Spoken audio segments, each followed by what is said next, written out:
Subscribe करें और देखें एक दिल दहला देने वाली हॉरर स्टोरी। इस कहानी की लेखिका है सोनिया सैनी। बड़े भैया की शादी के बाद से ही पिताजी और माँ ऊपर के कमरे में सोने के लिए जाने लगे थे। नीचे 2 कमरे बने थे, जिनमें से अंदर वाला कमरा भैया भाभी का था और दूसरा गली से लगते हुए एक बैठक थी, जिसमें रात्रि में रोमी डेरा डाल देता था। सर्दियों की हाड़ कपाती ठंडी रात थी। रोमी की आंखों में आज नींद नहीं थी। किसी तरह नींद आई ही थी कि तकरीबन 1 घंटे के बाद रोमी को एहसास हुआ जैसे खिड़की के पास कुछ आहट हो रही है। कभी पायल की रुनझुन सुनाई पड़ रही थी तो कभी चूड़ियों की खनखनाहट। कुछ नहीं है यार, इतनी सर्दी में आधी रात को कौन गली में घूमेगा। करवट बदलकर वो फिर से सो गया। थोड़ी देर बाद फिर से उसे लगा जैसे बाहर कोई खड़ा हो। चूड़ियों की खनक और तेज हो गई थी। अगर वास्तव में कोई बाहर है तो दरवाजा क्यों नहीं खटखटा रहा? और इतनी रात गए कौन औरत ऐसे गली में घूम रही है? रोमी ने खिड़की के पास कान लगाकर सुनने की कोशिश की तो उसे अपने कानों में किसी महिला के सिसकने की आवाज सुनाई पड़ी। रोमी के दिल की धड़कनें बढ़ने लगी। उसने हिम्मत करके खिड़की खोलकर देखा। सामने वाले घर में रहने वाली भाभी काले कपड़ों में चली जा रही थी। उनके लंबे बाल बिखरे हुए थे। उनके साथ साथ एक काला साया भी लहरा रहा था। ऐसा लगता था जैसे वो साया भाभी को कहीं ले जा रहा है। भाभी बिल्कुल चुपचाप गुमसुम सी चली जा रही थी। गली में लगी स्ट्रीट लाइट की रोशनी में रोमी ने आंखें मसलकर फिर से देखने का प्रयास किया। एक अनजान साया भाभी के साथ धीरे धीरे गली के दूसरे छोर की ओर बढ़ रहा था। डर से उसके पसीने छूटने लगे। रोमी ने खिड़की को बंद कर दिया। उसके बाद नींद उसकी आंखों से कोसों दूर भाग गई थी। कंबल में मुंह किए वह रात भर सिकुड़कर पड़ा रहा।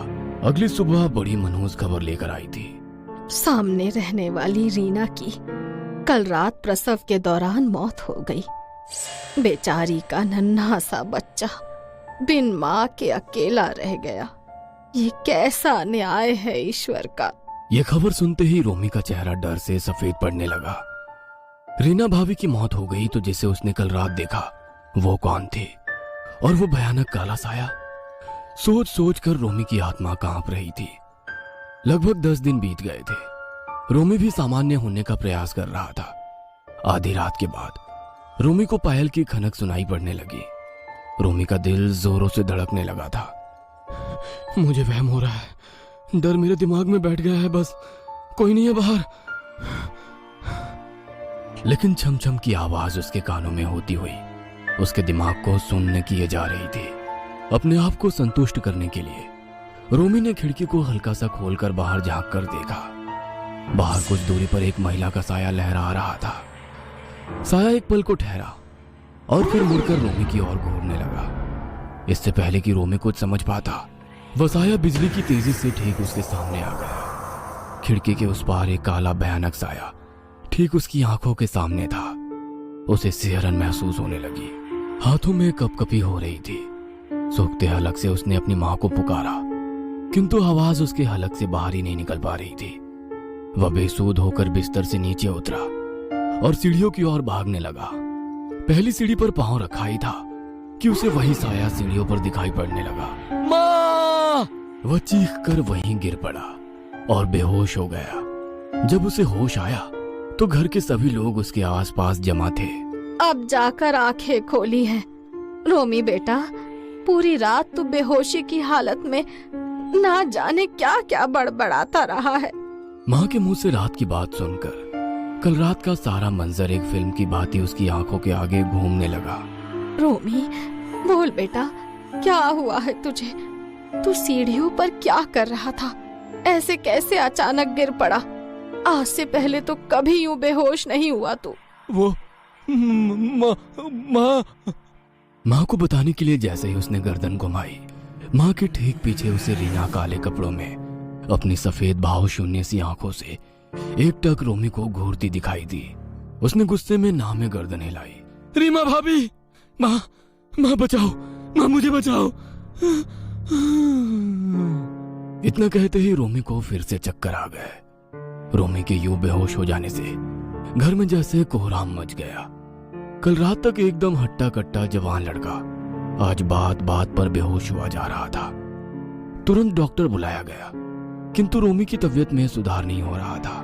दवाओं के असर से उसको किसी तरह होश आता भी तो रीमा की आत्मा को हर समय अपनी आंखों के सामने पाकर उसके होश वापस गुम होने लगते।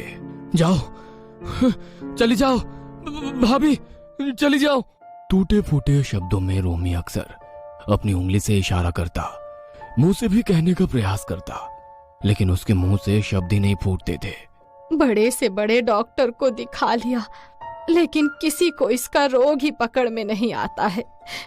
एक रात में ऐसा क्या हो गया कि मेरे बेटे की हालत इतनी खराब हो गई। जरूर जरूर ये कोई प्रेत है जो रोमी के पीछे लग गया है। हाँ, उसी रोज उन्होंने मंदिर जाकर पुजारी जी से सारी व्यथा कह सुनाई। धैर्य से काम लीजिए, मैं कल ही अपने गुरु के साथ आपके घर आऊंगा। ईश्वर ने चाहा तो सब सही हो जाएगा। पुजारी जी अगले दिन अपने साथ एक जटाव वाले बाबा को लेकर घर के भीतर दाखिल हुए। माता जी, ये सिद्ध बाबा है। इन्होंने शमशान में रहकर सिद्धियां प्राप्त की है। अवश्य ही ये आपके बेटे का बाधा मुक्त करने में मदद करेंगे। बाबा ने कुछ देर के लिए अपनी आंखें बंद की और फिर इशारा करते हुए प्रश्न किया, कहाँ है रोमी? रोमी भीतर के कमरे में आराम कर रहा है। बाबा ने कमरे का द्वार खोला तो सभी सन्न रह गए। रोमी रीना के नवजात शिशु को सीने से लगाए दीवार की ओर मुंह किए जाने क्या बड़बड़ा रहा था। उसकी आंखों के चारों ओर काले गड्ढे बन गए थे और चेहरा ऐसा लगता था कि बरसों से सोया ही ना हो। दरवाजा खुला देखकर उसने गर्दन टेढ़ी करके बाबा की ओर देखा और बच्चे को जमीन पर लिटाकर छिपकली की तरह दीवार से होते हुए छत पर चढ़ गया। जटा वाले बाबा ने रोमी के ऊपर अपने साथ लाया जल छिड़क दिया। जल छिड़कते ही रोमी छटपटाने लगा और उसका चेहरा बदलने लगा। गुस्से से उसकी त्योरियां चढ़ गई। अपने ही नाखूनों से उसने अपना चेहरा नोच लिया और वो औरत की दोहरी आवाज में गुर्राया, वापस भेज दो इस बाबा को, नहीं तो अच्छा नहीं होगा। रोमी जानवरों की तरह अपना शरीर नोच रहा था। रोमी की बिगड़ती हालत देखकर बाबा ने एक भभूत लेकर रोमी के माथे पर स्पर्श कराई। भभूत छूते ही रोमी ने अपने हाथों से बाबा को जोरदार धक्का दे दिया। बाबा दूर जा गिरे। बाबा के गिरते ही रोमी भयानक आवाज में ठहाका मारकर हंसने लगा। कुछ ही पलों में भभूत के असर से रोमी बेहोश होकर फर्श पर गिर गया।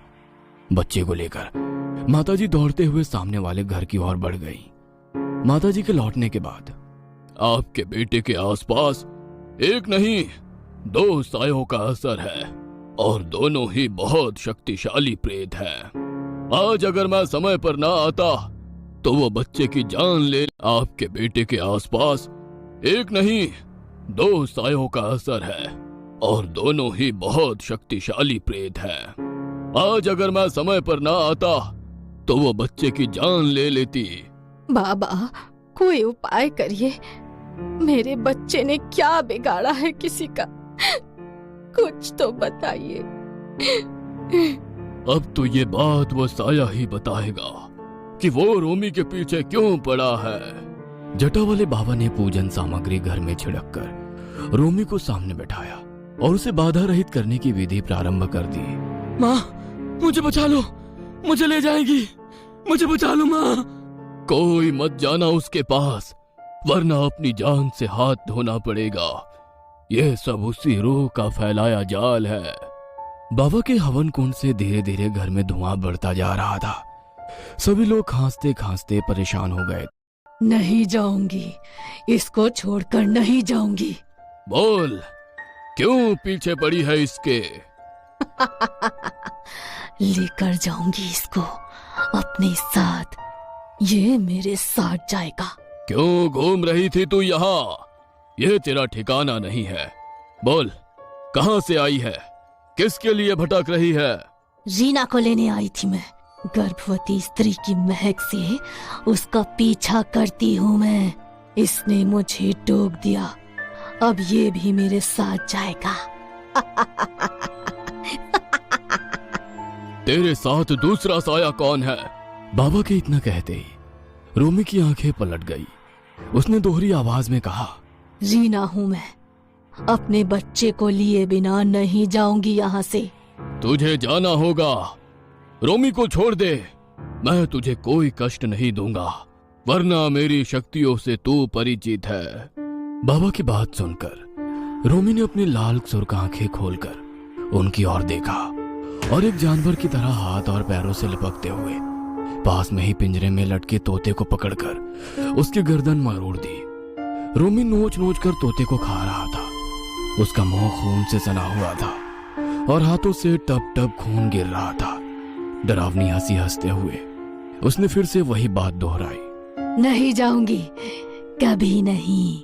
रीना अब अपने बच्चे के मोह में बेकाबू हो रही है। उसके परिवार को कहो, उसका अंतिम संस्कार करने में कोई गलती की हो तो उसे सुधार ले। बच्चे की जान को खतरा है। मृत्यु के बाद 13 दिन तक आत्मा यही भटकती रहती है। अगर उसका सही तरीके से अंतिम संस्कार ना किया जाए तो वो दोनों लोगों के बीच फंस कर रह जाती है। बाबा की बात सुनकर माताजी रीना के पति को बुलाई।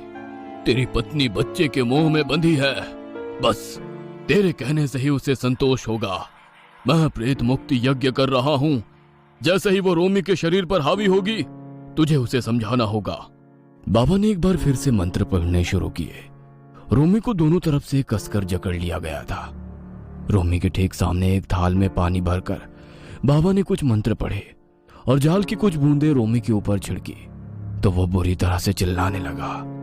थाल में रखा पानी खुद ब खुद लाल हो गया और उसमें रीना का चेहरा नजर आने लगा। रीना बस करो, लौट जाओ अब इस दुनिया से। मैं वादा करता हूँ कि तुम्हारा स्थान कभी किसी को नहीं दूंगा। मुन्ने की माँ तुम ही हो, तुम ही रहोगी सदा। वो तुम्हारा बेटा है, मैं उसे बहुत प्यार दूंगा। वो तुम्हें कभी नहीं भूलेगा। बस अब छोड़ दो रोमी को। पति की बात सुनकर रीना कमजोर पड़ने लगी। उसी पल बाबा ने रोमी के गले में एक अभिमंत्रित धागा बांध दिया। धागा बांधते ही रोमी बेहोश होकर गिर पड़ा। रीना पति के समझाने पर लौट गई थी, किंतु रीना के जाते ही न जाने कैसे दूसरा काला साया भी रोमी के शरीर से दूर हो गया। काले साये से मुक्ति के लिए बाबा ने घर में अगले 11 दिन तक हवन करने की सलाह दी। अभी तो वो दूसरा साया रोमी के आसपास नहीं है, किंतु आपको सावधान रहना होगा। बुरी आत्माएं इतनी आसानी से पीछा नहीं छोड़ती। रोमी की तबीयत में अब सुधार होने लगा था। धीरे धीरे सभी को लगने लगा था कि बाबा की शक्तियों से डरकर वो काला साया भाग गया। इस बात को बीते 1 साल हो गया था। आज रोमी की भाभी लजाते हुए माताजी को दादी बनने की खबर सुना रही है। इधर घर के बाहर स्ट्रीट लाइट के खंभे से वही भयानक काला साया जानवरों की तरह नीचे उतरकर भाभी के कमरे के बाहर खड़ा हुआ है। फिर वही पायल की रुंझुन, वही चूड़ियों की खनक। रोमी साहे को देखकर पसीने से तरबतर होकर बेहोश होकर गिर पड़ा है। वह फिर से गर्भवती की खुशबू पहचान गई है शायद। ये कहानी आपको अच्छी लगी हो तो हमें सब्सक्राइब करें